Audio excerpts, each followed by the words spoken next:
El agua era helada. No el frío agradable de un arroyo de montaña en verano, sino el frío cortante del Mar Negro en invierno, un frío que mordía el hueso y paralizaba el alma. Tenía un nombre entonces, un nombre que pertenecía a un pueblo de casas de madera y olor a pino, un nombre que su madre cantaba. Pero ese nombre se ahogó en el agua salada cuando las manos ásperas lo arrancaron de la orilla. Era un niño, quizás de 8 años, o 9, o 10, el tiempo era fluido en el bosque. El barco olía a brea, a sudor y a miedo. No entendía las palabras que gritaban, una lengua gutural que golpeaba como piedras. Lo que entendió fue el silencio que vino después, el silencio de los otros niños capturados, y el movimiento incesante del barco que lo alejaba de todo lo que conocía. El mercado de esclavos de Caffa fue un borrón de gritos y olores. Hombres con barbas espesas y ojos como astillas de obsidiana los inspeccionaban. Palpaban sus músculos, abrían sus bocas, contaban sus dientes como si fueran potros. Él era pequeño pero fuerte, con ojos oscuros y alertas que no lloraban. El llanto era una debilidad, y él había aprendido a no ser débil. Un hombre con un caftán de seda desvaída, que olía a almizcle y a algo dulce y rancio, fue quien lo compró. Lo llevaron con otros muchachos a un edificio de piedra gris. Entonces vino el dolor. Fue un dolor que borró el sol. Un cuchillo afilado, un grito que murió en su propia garganta, y un vacío que se instaló donde antes había estado el niño. Despertó en una habitación oscura, con el cuerpo ardiendo y un sabor a ceniza en la boca. Ya no era un niño. Ya no era un hombre. Era algo intermedio, algo nuevo y terrible. Le dieron un nombre nuevo. Zumbul. Jacinto. Una flor. Una burla cruel para aquello que le habían quitado. Le enseñaron a hablar la lengua del imperio, el turco otomano. Le enseñaron a leer, a escribir, a contar. Le enseñaron el Corán. Pero sobre todo, le enseñaron a obedecer. El palacio de Topkapi no era un edificio, era un mundo. Un laberinto de mármol frío, cúpulas doradas y jardines tan perfectos que parecían irreales. El harem era el corazón de ese mundo, la jaula dorada, y él fue asignado a su servicio. Era uno más entre docenas de eunucos, los guardianes del harem.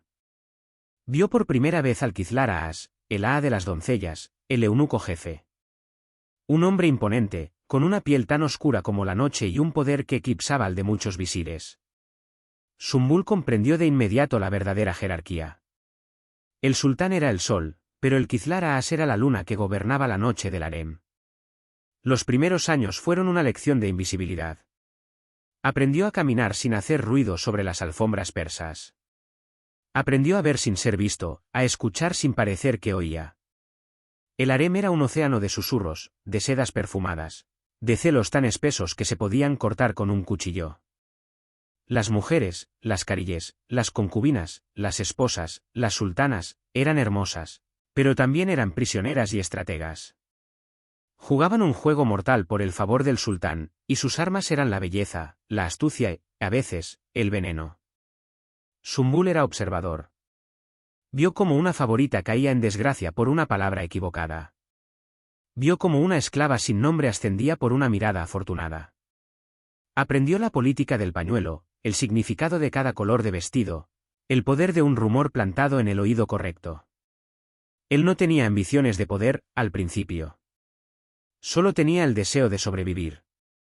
El palacio era un lugar donde un error no significaba un castigo, significaba la muerte. El Bósforo guardaba muchos secretos en sus profundidades frías.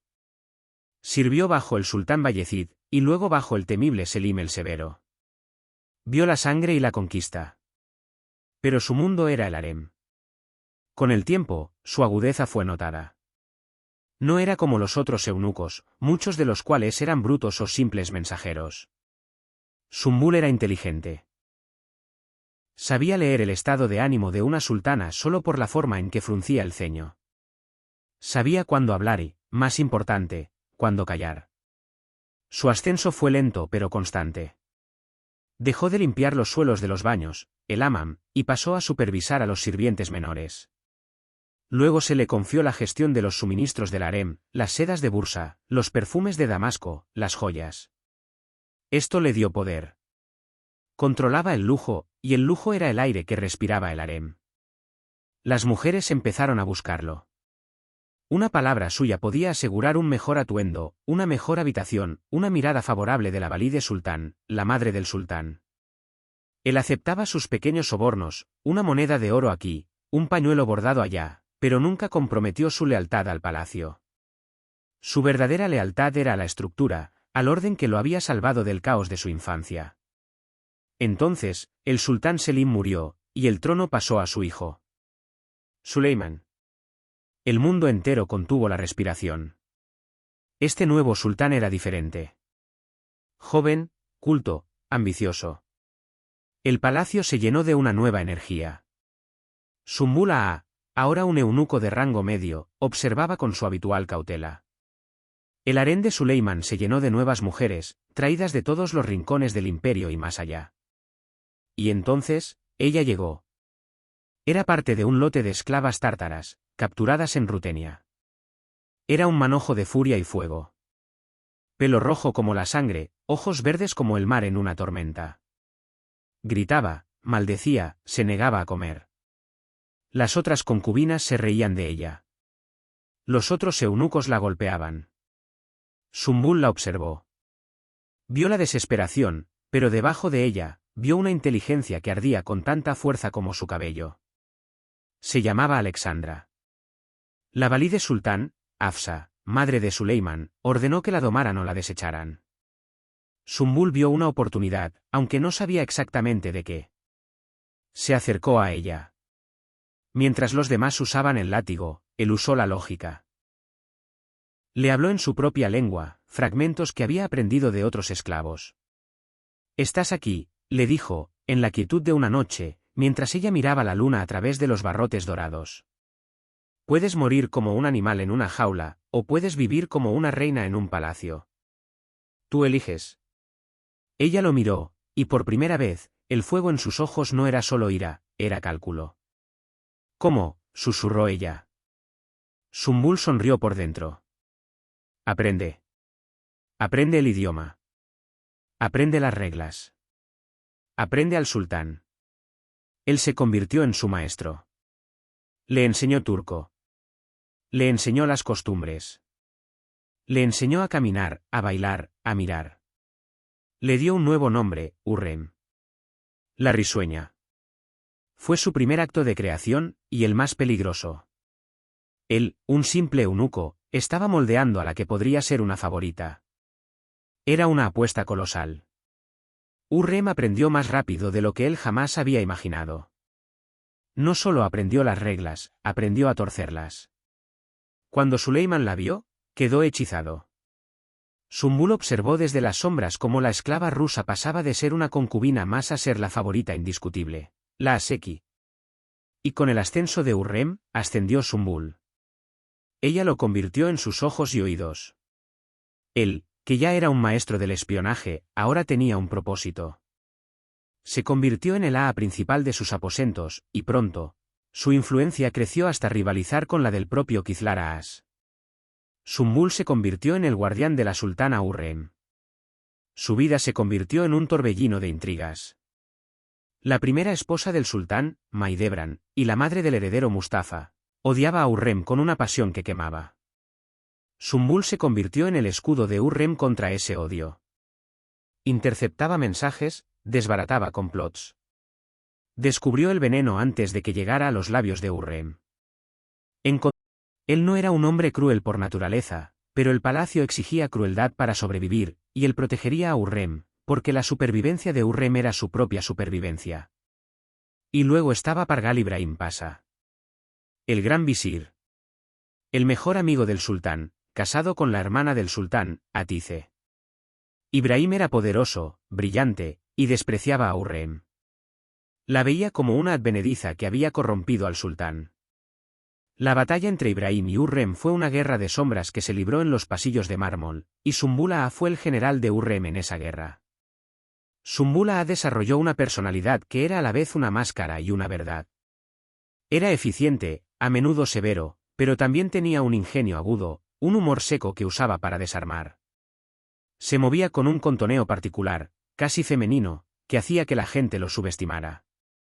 Hablaba con una cadencia cantarina, pero sus palabras eran a menudo cuchillos de obsidiana. Se quejaba constantemente de las muchachas del harén, de su estupidez, de su pereza, pero las gobernaba con una eficacia absoluta. ¡As! Muevan esos pies, gritaba en los pasillos. Creen que esto es un amán de ocio. La sultana necesita sus sedas. ¿Y tú, Fidan Hatun? ¿Crees que esa cara agria complacerá al sultán? Sonríe, niña, aunque tus entrañas estén llenas de hiel. Se convirtió en una figura indispensable. Gestionaba el harén de Hurrem, que ahora era vasto. Se encargaba de la educación de los hijos de Hurrem y Suleiman, los ezades Mehmed, Selim, Bayezid, Ciangir y la brillante Mirima Sultán. Sumbul los vio nacer a todos. Los sostuvo en sus brazos. Aunque nunca podría ser padre, sintió una extraña y retorcida forma de orgullo paternal. La lealtad de Sumbul hacia Hurrem era absoluta, pero no era ciega. Él veía sus defectos. Veía su crueldad, su ambición desmedida que a veces ponía en peligro todo lo que habían construido. Hubo momentos en que ella tomaba decisiones imprudentes, cegada por la ira. En esos momentos, Sumbul era el único que se atrevía a hablarle con franqueza. Mi sultana, le decía en la privacidad de sus aposentos, mientras ella se probaba un collar de esmeraldas. El Pasa Ibrahim es el halcón del sultán. Si usted ataca al halcón, el sultán la verá como una serpiente. Hay que esperar. Las serpientes vencen por la paciencia, no por el veneno rápido. Ella lo escuchaba. No siempre, pero lo escuchaba. Él era su constante, su ancla en el mundo traicionero del poder. Él no la quería por su belleza, como el sultán. No la quería por su poder, como los pasas que buscaban su favor. Él la entendía. Eran iguales, de alguna manera. Ambos habían sido arrancados de sus hogares, ambos habían sido despojados de sus identidades. Y ambos habían construido nuevas vidas desde las cenizas. Los años pasaron como el fluir del Bósforo. El imperio alcanzó su cenit. Suleiman, el magnífico, el legislador. Y a su lado, Hurrem Sultán, la primera esclava en convertirse en esposa legal de un sultán otomano. Sumbula estuvo allí cuando ella rompió esa tradición de 500 años. Estuvo allí cuando ella trasladó el harén del Palacio Viejo al Palacio de Topkapi, consolidando su poder bajo el mismo techo que el Consejo Imperial. Sumbul vio la tragedia de la familia. Vio la muerte del joven Mehmed. Vio la creciente tensión entre los príncipes restantes. La peor parte de su servicio fue la ejecución del Sezade Mustafa, el hijo de Maidebran. Aunque Mustafa era el rival de los hijos de Hurrem, Sumbul había sentido afecto por el joven príncipe, que era noble y amado por los genízaros. Cuando la orden de ejecución llegó, firmada por Suleiman, se rumoreaba que Hurrem y su yerno, Rustem Pasa, habían urdido el complot que convenció al sultán de la traición de su hijo. Sumbul miró a su sultana y vio el precio del poder. Vio las líneas de dureza alrededor de su boca, incluso cuando sonreía. Ese día, Sumbul sintió frío, el mismo frío del Mar Negro de su infancia. Se dio cuenta de que el palacio no solo mataba cuerpos, mataba almas. Sumbula envejecía. Su cabello se volvió escaso, aunque mantuvo su postura erguida. Se convirtió en una institución, el verdadero maestro del harem. Los Kizlaraas cambiaban con los vientos políticos, pero Sumbul permanecía. Era el confidente de Hurrem, el tesorero de sus secretos. Un día, encontró a una joven esclava en el mercado, una chica de la que se decía que tenía el don de la palabra. La compró y la entrenó, no para el sultán, sino para él. Se llamaba Zeber. Le enseñó a leer y escribir con elegancia. Ella se convirtió en su secretaria, su ayudante. En la vejez, Sumbul había encontrado algo parecido a una familia. Pero la tragedia nunca estaba lejos. Hurrem Sultán, la invencible, la risueña, enfermó.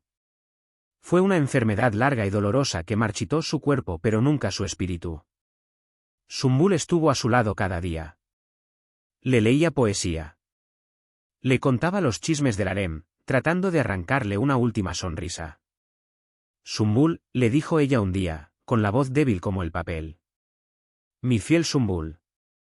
Has sido más leal que cualquier hermano, más constante que cualquier amante. Él, que nunca lloraba, sintió el ardor en sus ojos. Mi sultana, susurró, arreglando sus almohadas. Solo he servido. Has hecho más que eso, dijo ella. Has sido mi amigo. Esa palabra, amigo, resonó en el vacío de su existencia. Cuando ella murió, una parte de Sumbul murió con ella. El palacio se volvió gris. El sultán Suleiman estaba roto por el dolor, y el harén quedó bajo el control de la hija de Hurrem, Mirima Sultán. Sumbul sirvió a Mirima, pero no era lo mismo. La gran guerra había terminado. La había ganado, para Hurrem. Sus hijos gobernarían. Pero el costo había sido inmenso. Vio la guerra fratricida entre Selim y Bayezid, los hijos restantes de Hurrem.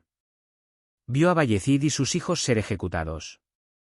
El imperio se devoraba a sí mismo. Finalmente, Sumbula pidió su libertad. Era algo inusual.